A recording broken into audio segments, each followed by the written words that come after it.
Times of Bharat उस जगह पे पहुंचा है जहां पे तीनों शूटर रुके थे। उन्होंने हत्या की पूरी प्लानिंग की थी। अतीक अशरफ हत्याकांड से पहले तीनों शूटर रेलवे स्टेशन के पास बेहद नजदीक मौजूद स्टेन होटल के इस कमरा नंबर 203 में आकर रुके थे और यहीं पे तीनों ने प्लानिंग की थी।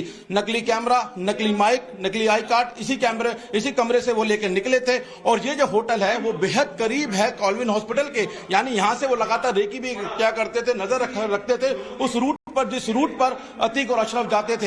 यहां पे रुककर उन्होंने रेकी की है और हत्या की रात में वो इसी कमरे से 203 नंबर कमरा जो है यहां से निकले हैं। और इस कमरे को अब बहुत अहम माना जा रहा है इस जांच में, क्योंकि पुलिस को, एसआईटी को यहां से 2 मोबाइल फोन मिले जिन मोबाइल फोन के अंदर सिम नहीं है। उन मोबाइल फोन का डाटा निकाला गया है, IMI नंबर से उस फोन खंगाला गया है और जो पुराने नंबर उसमें यूज हुए थे उसकी अब सीडीआर निकाली जा रही है। सीडीआर से पता लगाने की कोशिश की जा रही है कि इन लोगों के संपर्क में कौन था। इन तीनों को दिशा निर्देश दिए थे इनके 2 और साथियों ने कि मोबाइल यहीं छोड़ के जाने हैं जिससे आपकी लोकेशन का पता ना लगे। ये पूरा फ्लोर है, 2nd फ्लोर है इस होटल का। इसकी तस्वीरें दिखाते हैं। अगर सीसीटीवी के दिखाएं तो सीसीटीवी कैमरा भी यहां पर लगा हुआ है और यहीं पे उनकी पूरी फुटेज भी रिकॉर्ड हो सकती है कि जब वो आ जा रहे हो तो इस सीसीटीवी कैमरे के अंदर वो नजर आ रहे होंगे। फिलहाल अब इस कमरे को काफी अहम माना जा रहा है क्योंकि यहां से 2 मोबाइल फोन जो है वो बरामद हुए हैं और उन मोबाइल फोन का डाटा जो है वो रिट्रीव कराया जा रहा है। उनकी सीडीआर निकाली जाएगी और पता लगाने की कोशिश की जाएगी इन तीनों जो शूटर्स थे इनको कौन दिशा निर्देश दे रहा था, कौन था वो एक्स और वाई जो इनको मदद पहुंचा रहे थे, इनको लगातार गाइड कर रहे थे और ये लोग यहां कब आए इसकी पूरी जांच अब एसआईटी कर रही है। कैमरामैन एजाज के साथ मोहित ओम, टाइम्स ऑफ भारत, प्रयागराज।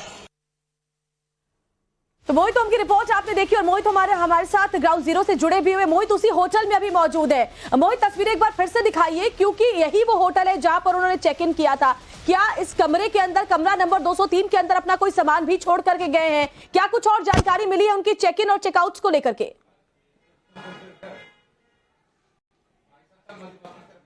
मैं आपको पहले होटल की तस्वीरें दिखाता हूं। ये होटल स्टे इन है, यहां पे देख सकते हैं इसका ग्राउंड फ्लोर है और ये रिसेप्शन है और रिसेप्शन पे सीसीटीवी कैमरा लगा हुआ है और इन कैमरों की जो सीडीआर है वो इस वक्त पुलिस के पास है, एसआईटी ले गई है। अगर होटल के अब स्टार्ट वो देखें मेन गेट के बाहर कोई भी ऐसा मेटल डिटेक्टर नहीं लगा है कि अगर आप होटल के अंदर हथियार लेके आते हैं तो पकड़े जाएं। यानी सिक्योरिटी के अंदर इस होटल की सिक्योरिटी में कहीं ना कहीं लैप जरूर है, कहीं ना कहीं कमी है। और मैं आपको पूरा वो होटल दिखाता हूं। हम ग्राउंड फ्लोर से 1st फ्लोर की तरफ चलते हैं और इसी सीढ़ियों से वो जो हथियारे हैं वो यहां से गए हैं और कई बार ऊपर नीचे उन्होंने किया है।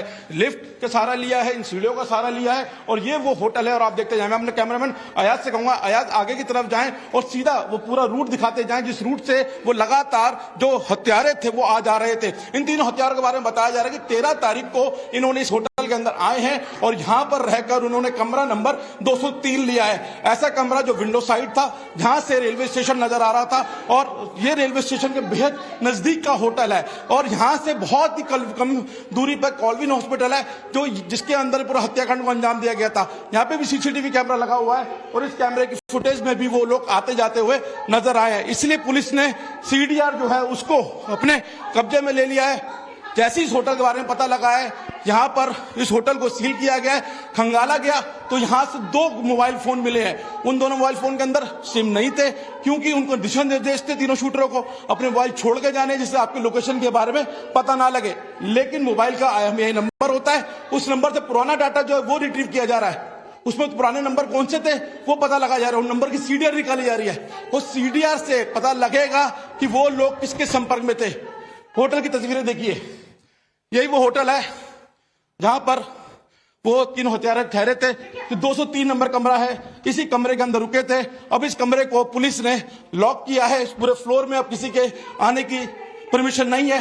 इसी के कमरे के अंदर से 2 मोबाइल फोन मिले, उन मोबाइल फोन का डाटा रिट्रीव किया जा रहा है। जी, रूम को प्रॉपर सील कर लिया गया है, लेकिन यूपी पुलिस की जो टीम इस पूरे केस को इन्वेस्टिगेट कर रही है, क्या वो टीम के कुछ मेंबर्स भी यहां पर होटल के इस कमरे में पहुंच सकते हैं ताकि कुछ और सुराग उनके हाथ लग सके?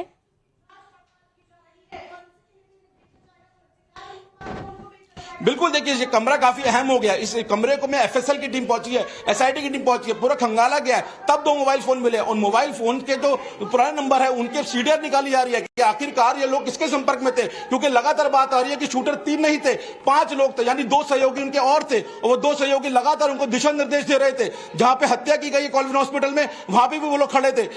एक्स जो मैन था वो बाहर खड़ा था, वाई मैन अंदर खड़ा था, यानी दोनों मददगार अंदर खड़े होकर दिशा निर्देश दे रहे थे। एग्जैक्ट लोकेशन उनको दे रहे थे कि कहां पर है, कैसे पहुंचेंगे। और यही लोग लगातार रेकी कर रहे थे। जो पुलिस के जांच में सामने आया है कि जो रेकी है वो ई रिक्शा में बैठ के की गई है और लगातार रेकी की जा रही थी। तो तमाम अब जांच जो है वो इस होटल तक सीमित हुई है। और इस होटल से जो सबूत मिले हैं वो अपने में कहीं ना कहीं बड़े सबूत हैं। और उनको जब खंगाला जाएगा तब पता लगेगा ये दोनों शूटर किन लोगों के संपर्क में थे, किन लोगों से बात कर रहे थे और कौन लोग थे जो उनको लगातार गाइड कर रहे थे।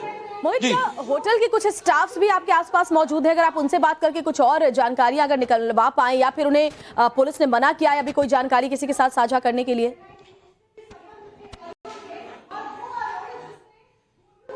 देखिए, होटल का स्टाफ कुछ नहीं बोल रहा है। उनका कह रहा है हमें कुछ नहीं पता, आपको जो बात करनी है पुलिस से बात कीजिए। वो नहीं बता रहे उन्होंने कब एंट्री की थी, कौन से आई कार्ड दिए थे, कौन से उन्होंने अपने आइडेंटिटी कार्ड दिए थे, वो कुछ नहीं बता रहे हैं। उनका इतना कहना है कि सीडी है, वो सीडीआर जो डीवीआर है सीसीटीवी कैमरे का, वो पुलिस ले जा चुकी है। एंट्री रजिस्टर जो था वो एसआईटी की टीम यहां से ले जा चुकी है। तो जो जवाब देगी पुलिस देगी, इसलिए होटल स्टाफ इस बारे में कुछ बात नहीं कर रहा है। लेकिन होटल की सिक्योरिटी में कहीं ना कहीं लैब जरूर है, क्योंकि मेटल डिटेक्टर देखा है हमने, अधिकतर होटलों के अंदर लगा होता है। जब एंट्री करते हैं तो होटल्स के अंदर होता है, और ये होटलों गाइडलाइन भी है। इसलिए अगर आप हथियार ला रहे हैं, कोई मेटल का सामान ला रहे हैं तो डिटेक्ट हो जाए। लेकिन इस होटल में ऐसा नहीं था, इसलिए बड़े हथियार लेकर वो यहां तक पहुंच पाए थे। और इसी कमरे में रहकर वो उन्होंने नकली कैमरा, नकली माइक, नकली आईडी वो यहां से लेकर निकले थे। और यहां से सीधा वो कॉल्विन हॉस्पिटल गए थे, जो यहां से चंद कदमों की दूरी पे है, और पूरे हत्याकांड को उन्होंने अंजाम दिया था।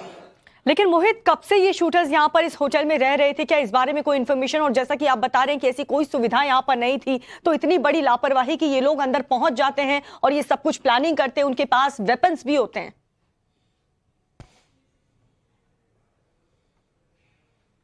देखिए, उन्होंने कैसा होटल चूज किया जो रेलवे स्टेशन के करीब था और कॉल्विन हॉस्पिटल के पास था। इस होटल में हमने देखा अधिकतर फैमिलीज आ रही हैं, फैमिलीज रह रही हैं, तो उन्होंने ऐसी जगह को चुना जो महफूज हो, जिस पर उन पर शक ना हो, लोगों को, होटल स्टाफ को उनके ऊपर शक ना हो। और उन्होंने कोने का कमरा लिया, उस कमरे में रहकर उन्होंने पूरी प्लानिंग रची। वो 2 जो सहयोगी थे उनके, जो अभी तक पुलिस के पकड़ में नहीं आए, जिनके बारे में पता लग रहा है, तो क्या वो भी इस होटल में आ रहे थे, वो भी यहाँ मौजूद थे प्लानिंग के अंदर? ये सब बातें अब निकाली जाएंगी। लेकिन जिस तरीके से पूरी प्लानिंग को अंजाम दिया गया कि 12 तारीख को वो प्रयागराज आते हैं, 13 तारीख को वो इस पूरे शूटआउट को कोर्ट परिसर के अंदर अंजाम देना चाहते थे। लेकिन कोर्ट परिसर में भारी भीड़ थी, इस वजह से वो अतीक और अशरफ पर अटैक नहीं कर पाए। उन्होंने ऐसी जगह चुनी जहां कम भीड़ हो और आसानी से करीब पहुंच सके। वो जगह मिली उनको कॉल्विन हॉस्पिटल, जहां पे वो गए इस होटल से निकलकर और जाके उन्होंने शूट करा। और 13 तारीख को वो इस होटल के अंदर आए थे और 15 तारीख को उन्होंने इस पूरे शूटआउट को अंजाम दिया है। मुझे इसके अलावा क्या ये जानकारी मिली है कि इन्होंने होटल का जो पेमेंट था, क्या वो कैश किया था या किसी अकाउंट नंबर से पेमेंट किया था? कि अगर इसकी भी जानकारी मिलेगी तो ये भी पता चल पाएगा कि आखिर इन्हें कौन फंडिंग कर रहा था, किसकी तरफ से इन्हें ये सारे इंस्ट्रक्शंस दिए जा रहे थे और किसने ये पूरा फंड किया था। होटल का पेमेंट हो गया या फिर ये हाईटेक हथियार हो गए? देखिए, अब ये जांच के पहलू है, पुलिस इस बारे में जांच कर रही है। होटल स्टाफ इस बारे में कुछ नहीं बता रहा है कि आखिरकार कब आए थे, कैसे पेमेंट हुआ, कैसे नहीं किया, कौन से आईडी कार्ड थे, अपने असली आई कार्ड थे, किसी और के आई कार्ड पे थे। तो तमाम बातें जो अब जांच के पहलू है, जिसको एसआईटी जांच कर रही है। लेकिन मैं आपको फिर से होटल दिखाऊं। देखिए, अब होटल का ये छोटा सा होटल है, बहुत ज्यादा बड़ा होटल नहीं है, महज 20 कमरे इस होटल के अंदर है। और ये होटल का कमरा नंबर 203, इसके अंदर वो आके रुके हैं। इस कमरे की बालकनी से रेलवे स्टेशन नजर आता है और वो रास्ता नजर आता है जिस रास्ते पे कॉल्विन हॉस्पिटल है। यानी फुल प्रूफ प्लानिंग थी, कैसे रुकना है, कहां रुकना है, कैसे अटैक को अंजाम देना है। जब 13 तारीख को उनका अटैक फेल हुआ, उन्होंने अपनी जो एक साजिश दोबारा रची, अपनी दोबारा काम किया अपनी पूरी एक स्ट्रेटेजी के ऊपर, और इस कमरे को उन्होंने हायर करा। और इस कमरे को हायर करने के बाद वो यहीं से उस रात निकले हैं जब उन्होंने तो काफी इंपॉर्टेंट इन्फॉर्मेशन आप होटल के उसी कमरे से दे रहे थे जहां पर ये तीनों शूटर्स रुके हुए थे और पूरी की पूरी प्लानिंग रची गई थी। और इसी बीच